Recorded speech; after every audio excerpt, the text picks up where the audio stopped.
Welcome back to The Legend of Heroes. To another bonus episode where we want to read some books in the library, some collected stories. So, Mark and the Witch of the Deep Forest is on the shelf. Read Part 1.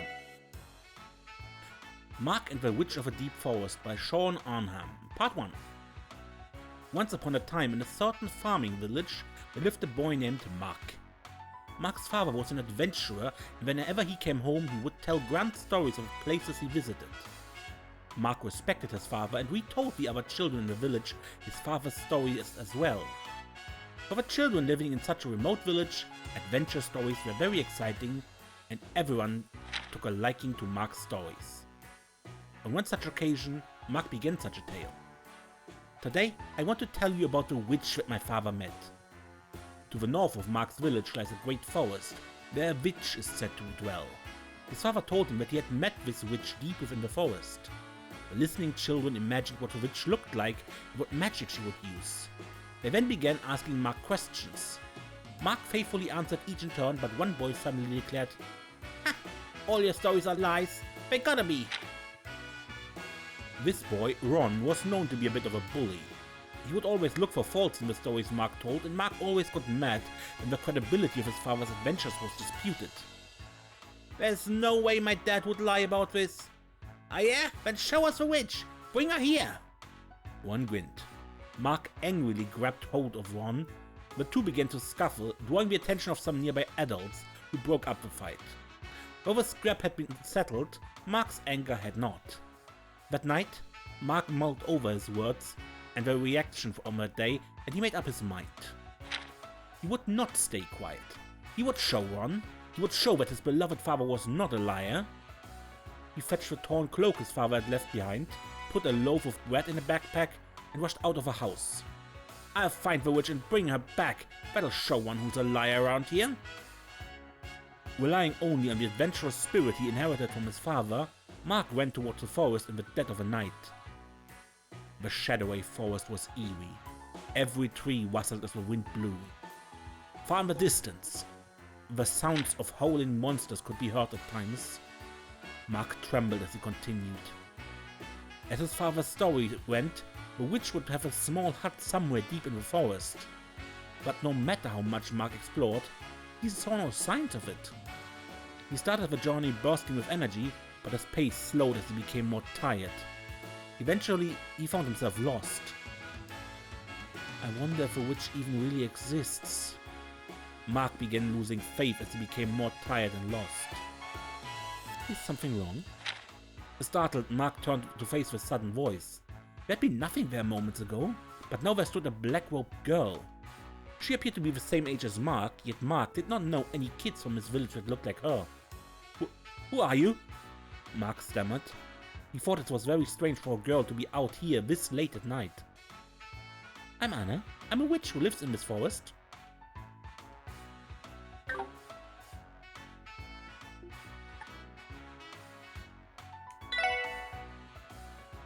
Part 2.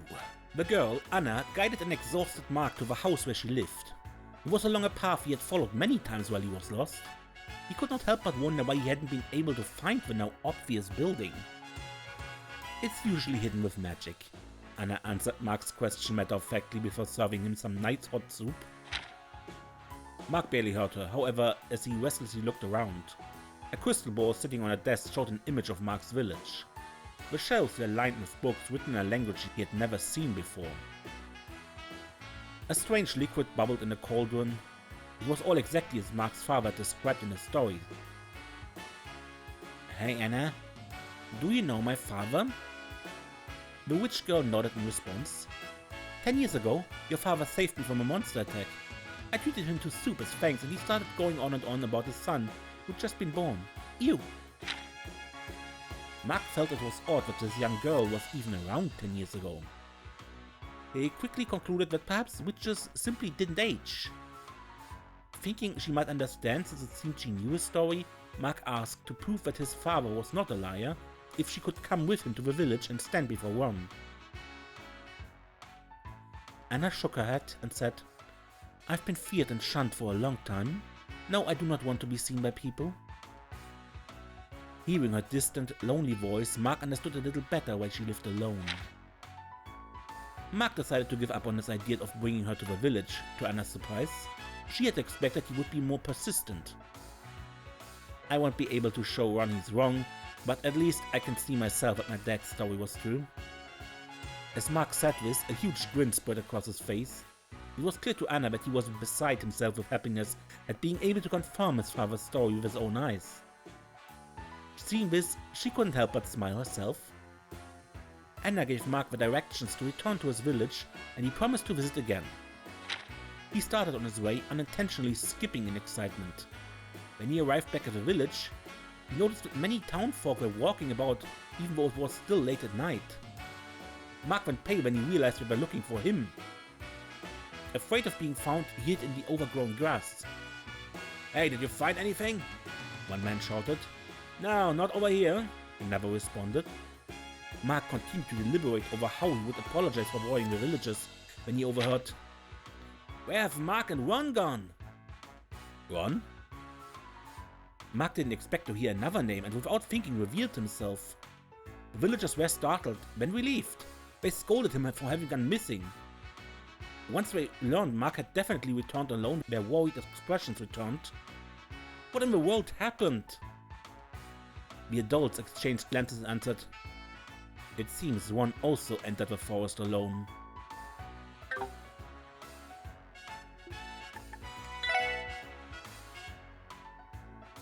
Final part. Before he knew it, Mark was running towards the forest once again. He could hear the elders trying to stop him from a distance, but he kept going. Alone in the forest late at night, Mark knew that Ron must be just as disoriented and scared as he had been only hours prior. He didn't know why Ron had gone in, but he couldn't sit still and not look for him. Oh, I should try asking Anna. Being a witch, she would surely be able to find one, he thought. He began to run along the path back toward Anna's hut. Suddenly, he heard a loud cry. He headed toward the sound and found Ron and a great, frightening monster. "Stop! Don't come any closer!" Ron's face was pale as he waved a tree branch around in an effort to hold back the beast. The monster, clearly unfazed by it, was slowly advancing upon him. He was closing in and Ron would be a snack in no time. Suddenly, the monster sprang forth. Mark shouted Ron's name and jumped in the way to act as a shield. He saw the monster's sharpened tusk coming at him swiftly and closed his eyes, waiting for the blow. Wham! After a sudden sound, the monster stopped moving. Everything suddenly fell silent. Mark timidly and reluctantly opened his eyes and saw the monster standing perfectly still with its mouth stuck open. Suddenly its sharp tusks shattered to pieces before the boy's eyes. Confused and startled at this sudden turn of events, the monster turned around and fled into the forest at full speed. As Mark looked on dumbfounded, he noticed the shimmer of a transparent barrier that had protected them both from the monster's wrath. My, what a reckless thing to do. A hoarse voice came from behind, to which one could only manage a pathetic "eep." He turned around to find an old woman wearing a long black robe. The witch? One was frozen in shock and fear. Seeing the old woman throw a subtle wink at him, Mark realized what was going on. The old woman was none other than Anna, who must have used magic to change her appearance. Anna had been heading toward the village with as witch-like of an appearance as she could, likely in an effort to grant Mark's wish. Her kindness in doing so, despite her saying she didn't want to be seen by the people, made Mark happy. From now on, be very careful in the forest. Anna left them with an eerie cackle and headed deeper in, still disguised as an old woman. Smiling, Mark silently thanked her for appearing. After a long pause, Mark asked a dazed Ron, "Ron, why did you enter the forest?" "I had heard you went in, and if something had happened to you because I doubted your witch story, I guess I would have felt guilty." Ron's abrupt answer masked his embarrassment. "But there really was a witch. I'm sorry for calling you a liar." Ron apologized. Mark forgave him, saying he wasn't angry anymore. They put their arms around each other's shoulders and walked back to the village. When they got home, they both received an extra tough scolding. They were each given punishments that normally would have brought them to tears, but in spite of that, the boys couldn't help but smile happily. Several days later, the children gathered in the village square. Mark was once again telling a story of one of his father's adventures. Well, today I'll tell you about the labyrinth in the east that my father found. Ron was present in the circle of children, listening excitedly to the story. While proud of his father, Mark was most grateful to Anna, the witch girl who had helped him make a new friend. He planned to visit her house that weekend, with the best of his father's stories as a gift. I hope she'll enjoy it, Mark thought, smiling.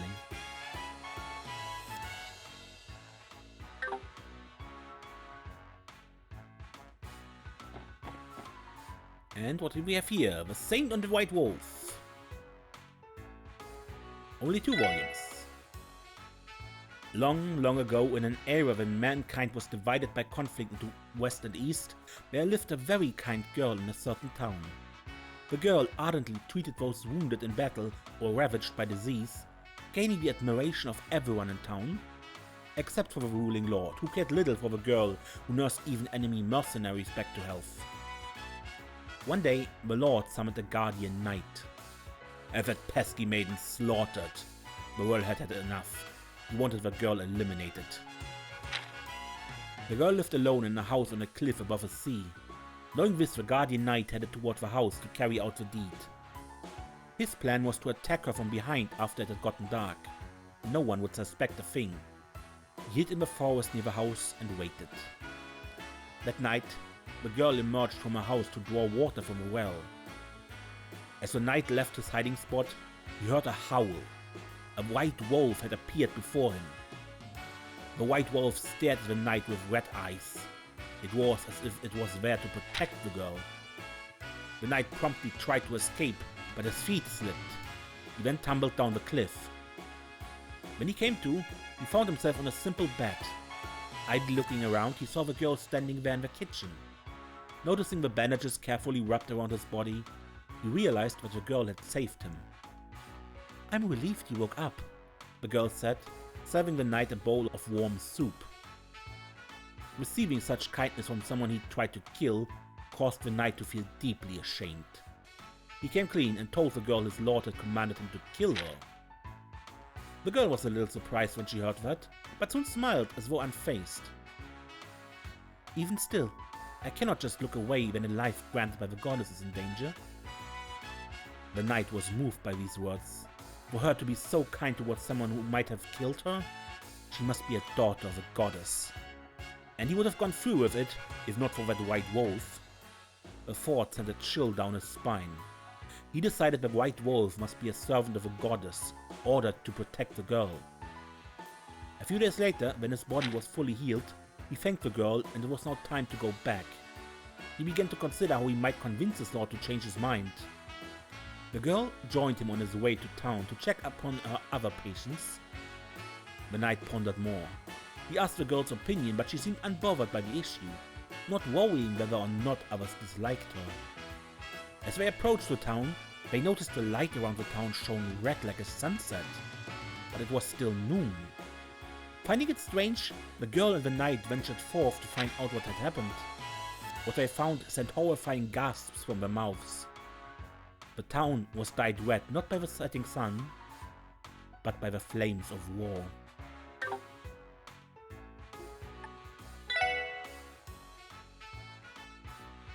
As the girl and the knight approached the flaming town, they were shocked. They hurried towards the conflict to check on the townsfolk. The town's church was crowded with casualties. The girl carefully checked on each and every victim. Her passion encouraged the wounded. The knight helped the girl by carrying fallen victims to the church. After she finished tending to everyone who was there, she noticed that the lord who had sent the knight was not present. Help me! The knight heard a familiar voice from outside the church. Without a doubt it belonged to the lord. The moment she heard it, the girl bolted out of the church to where the battle still raged on. The knight hurriedly chased after her. They sped in the direction of her voice and found that the lord had fallen on his back, under attack by mercenaries of the invading nation. Disregarding the lord's pleas, one of the mercenaries raised his sword. The blade swiftly plunged straight down toward his helpless figure. he had but a moment to live when... The girl nimbly flung herself between the Lord and the mercenary and took the blow with her own body. It had all happened so quickly the knight had been unable to stop her. Gravely wounded, the girl collapsed on the ground with a dull thud. The mercenary who had struck the girl was surprised, but quickly composed himself and pointed his blade towards the Lord once again. A beastly howl resounded throughout the area. The white wolf the knight saw by the girl's home had appeared with its pack. The mercenaries, struck with fear at the sight, retreated immediately. The Lord, the collapsed girl, and the pack of white wolves were all that remained. Paying the wolves no heed, the Lord could not comprehend why the girl had saved him. The girl, still lying on the ground, smiled weakly at the Lord. "Why would you save someone who wanted you dead?" he blurted out. She replied in turn, "You are of great importance to the good people here. What choice did I have but to save the leader of this town?" The girl protected the Lord in consideration of the townfolk who suffered due to the battle. As the Lord grasped the kindness of the girl and pondered his own foolishness, the girl closed her eyes for the final time. The white wolves surrounding him howled as if crying in grief and then left. The knight shed tears when he saw the girl's lifeless body. Not long afterward, the bitter war finally came to an end.